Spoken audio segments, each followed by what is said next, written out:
She surprised us with her OTT debut with Masaba Masaba, and then she moved on to making a name in the world of business and also glamour. Right now, she is doing a special number for Kesari too. I need not introduce her because she is hopping into different businesses. Join me as I welcome Masaba Gupta only on Zoom channel. Hey, this is Samina here, and it's nice to have you on board for your recent, number for KC2, and looking forward to have a lovely interaction with you. Thank you. I'm looking forward myself. And as we could see the location has been chosen very vibrant, and I could see the collection very clearly. This was something which you started off with love. How Yeah. it was for you? Well, fashion is my baby and was my first baby actually. And we're here at my Linking Road store. It's my passion project. This location especially, but more than anything, I think I just love creating. I love creating beauty products. I love creating beautiful looks for women and men, and I just think I like to do a lot of storytelling through the work that I do with respect to product. So it's been a very full circle moment, to be honest, because I think I never thought that I would be playing in so many categories, but it's been a wonderful, wonderful ride, and I can't wait to do more. And also, Masaba, as we see, and the kind of collections you have come up with, they are very, very unique. But at the same time, you always keep this Indianness, close to your outfits and all. Yeah. Is that the kind of perception, or even if you see the names, like I was just going through your, Yeah. your collection, and Nani was Nani name of the House perfume, and I is a was like, perfume. There's a Nimbu Pani lipstick. Yeah. And there's a Jamun, a flush blush. So, I am a very India proud person, and I'm also somebody who thinks that, we haven't celebrated or been inspired by India as much as we should as Indians. So I really want to take the focus back on India, and which is why in everything I do, even my lehengas, one's called an Imarti lehenga, and one is the Naan Khatai lehenga. So as you can see, I love food and I love India, and I like to marry the two when I'm designing. So everything that I do has a touch of Indianness in it. And talking about that, the recent act of yours also had a touch of Indianness along with the history. Yes. And when I saw KC2, and I was like, Masaba is there in this song? And I'm like, I was very surprised. I was like, wow. And you have done it very well. But I have to ask you something which is very important, which came to my notice. You have kind of lost weight to basically look in a certain manner, or probably you have done something for it? So actually, when we shot the song, I was probably at my fittest. I think over time had lost 10 kgs. Now I'm postpartum, so I'm in my voluptuous phase. But when we shot the song, I was at my fittest. And I don't want to say skinniest, but I want to say fittest. So I was strong, and I was working out, and I was my good shape. So yeah, I think it just happened at the right time. It was 2 days after my wedding, by the way, that we shot the song. Oh, okay. So I had eaten my golgappas and my mithai, and I went on to set. But I think the costume designers also did a very good job in like concealing everything. So it was nice. Also, the song, suddenly, like, seeing Masaba Gupta in a special number was itself surprising, especially when we go back to the history. Neena Gupta has specially reached out to Karan Johar and Shah Rukh Khan and requested them that, they should not be like, Oh, God. approaching you for, acting. And suddenly we see you like that. So how did this happen? No. My mother didn't reach out to Karan and Shah Rukh Khan. I think she met them on a flight once. This is, I think, 15 years back.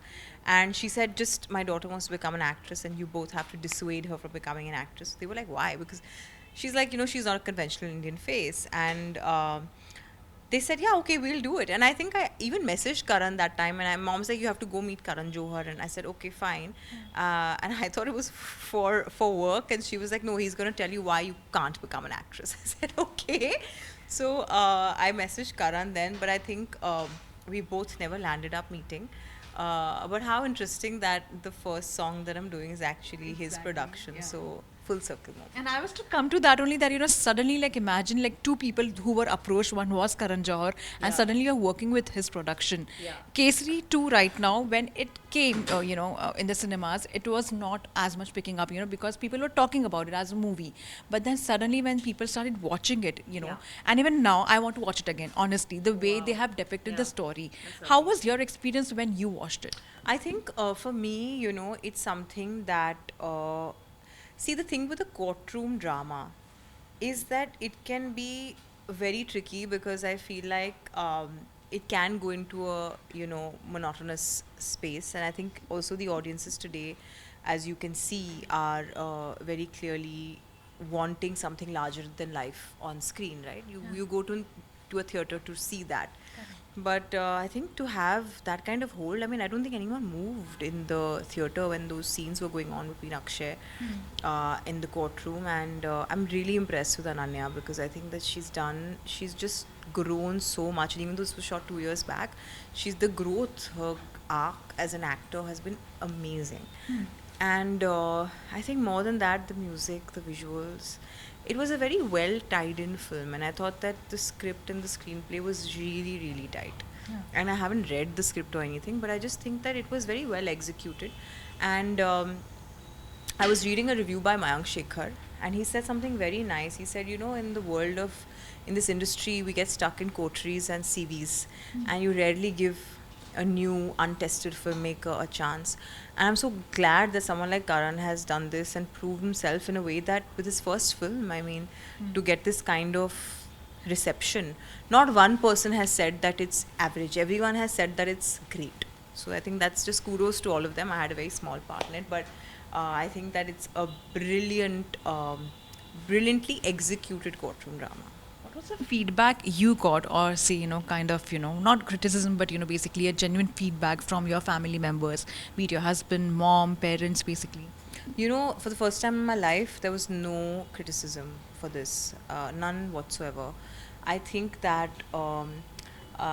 everyone thought that I fit the part, I fit that look, I fit that world. And I think that the song was really beautiful, and Kavita Seth has just lended her vocals so beautifully to the song. And Kanishk Seth, of course, who's the composer. But I think that to me, honestly, everyone was like, "What? When did you do this?" I think jaws dropped, and it was a big surprise element more than anything. So they were very happy that I don't think anyone knew I could dance. So I'm glad that I have one more career opportunity ahead of me. Yeah. But as I also saw, and as I counted on, during my introduction, that you have ventured into fashion, you have ventured into, makeup and beauty products. You have gotten into basically like now dancing, and you have done OTT debut also. Masaba, a lot of things on your platter. What's next for you?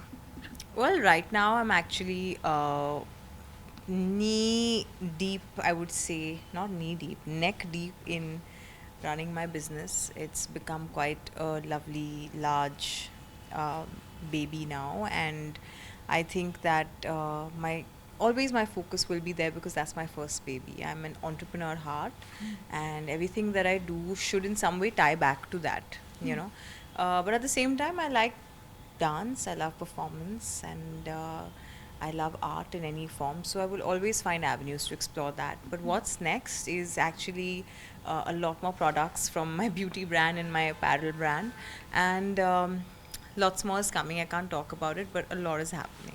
And I could see the collection of your beauty brand also. It's very unique and made for the Indian skin. You've also kept one thing which, I feel like, that's there in your head, and probably, that's your theme, that you want to keep it as natural as possible, and, probably the kind of texture what we have, in a daily Yeah. basis, how we keep on traveling and all. Was that the theme, of your... Yeah, the thing is, we don't understand that as an Indian, as a country, we are so diverse from the north to the south with respect to skin. Like, I don't have the same texture as you. No third person has the same texture. I just think that we sometimes set out to achieve like Korean glass skin and this and that. But I think that we should always set out to achieve the best version of Indian skin. And I'm somebody who's full of flaws. I'm not perfect, but I think in many ways I wanted this brand to be a celebration of imperfections, but at the same time, curated for Indian brown skin, or Indian light skin, Indian wheatish skin. I think that the color card is so large from north to south. So I've always done that, and I think the beauty of is that all the products are infused with skincare.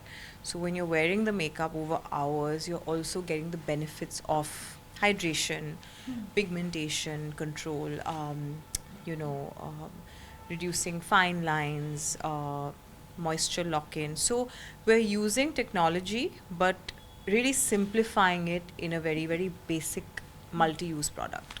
And as we talk about your, own looks and all, your mother always feels that you don't have that Indian vibe, following which she felt like, probably you don't fit better for, Bollywood, probably out, in the West. Would you prefer like trying out there, I will try everything and anything that makes me happy or that makes me feel like I can do a good job of it. I don't think that any work is big or small, and I don't think that as a person you shouldn't limit yourself or put yourself in a box. So I just think that I want to really break the box and shatter the glass ceiling and do as much as I can. So that's always my thought. But West ho, India ho, I think I'm unique enough कि मुझे काम मिलता जाएगा in some capacity. And coming back to Kesari 2 also, as much as people loved the movie because it spoke about something which existed and which has been something which has been a massacre, recently what also happened in Pahalgam in Kashmir has also been, in talks, and that also shook the nation, especially when security at that side should be very strict, and, a lot of things have been happening, and, the way the terrorists have behaved, the way people have lost their family members. What do you have to say on that? It's devastating. To be honest, words fall short of how to explain something like this. I think that, we actually shot in Pahalgam, I think. So I have a lot of memories there, and I, I don't know, a place so scenic and so beautiful with beautiful people. I don't think anyone should ever have to witness something like that. But more than that, I think the families, I was seeing it all on my social media today, and it's how does one put it into a statement? It's too heartbreaking. You don't think that you're going to be on a holiday and then something of this nature will happen. It's actually goosebump inducing. But more than that, I think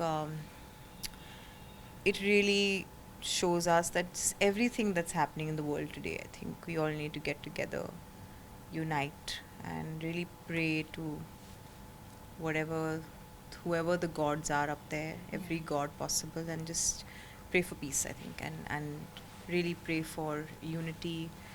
And I don't think that the people, basic people who are just on a very innocent holiday should ever have to suffer like this.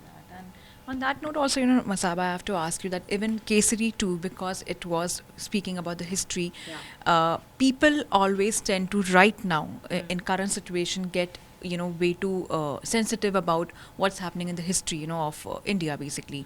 And it could be basically have different angles, like politicizing the issue, or it could be something else. Kesari too also faced, some legal flags and all. Probably not as much as other films have, but it tends to happen that whenever we are making a movie which is powered by history or something which has happened, people tend to get very sensitive about it, and every movie right now is kind of suffering on that. What do you have to say that art should be respected for the creativity it shows, or probably we have to kind of curtail according to how things are happening currently? It's a very difficult thing to say, in terms of one statement. Like, I don't think there's black or white when it comes to that. And I also don't think there's black or white when it comes to history. There's got to be some gray areas that possibly none of us even know of. People who have actually had first-hand experience through generations or through their families, people that they've known, or through books that they've read. I think that there's always that room for a gray area to be found in history, which is why I think people revolt when something like this happens, and they always come out and say, but this might be a different version, or we don't agree with this version. I think that in many ways I would leave it completely to whoever wrote the script. In this case, of course, Karan's the writer and the director, and people who've done their research. I think at some level you have to also trust people who've done their R&D on a particular subject. I don't think anyone particularly sets out to try and do their version of history. It's too much to risk, right? So I think everyone tries to do their best, but sometimes there are gaps, so one falls through. Having said that, I think it's always nice to hear all sides of the story and not make any judgments. That's what I believe. So I think you see it for what it is, try and enjoy the experience, try and enjoy the art of it, try and take back the message that the film is trying to share, and maybe marvel at the fact that history, and also history like that particular incident, which has been told many times, has played out on the big screen and is being appreciated. So I think, like I said, nobody really sets out to make a mess of things or anything really. I think that good films should be celebrated for what they are, and we think too much as a generation. I think we should enjoy things for what they are and stay silent when we don't know much about a specific subject, perhaps. And as we come close to the interview, ending on a good note, I have to ask you, you have already told the people that, Masaba 3 is not happening.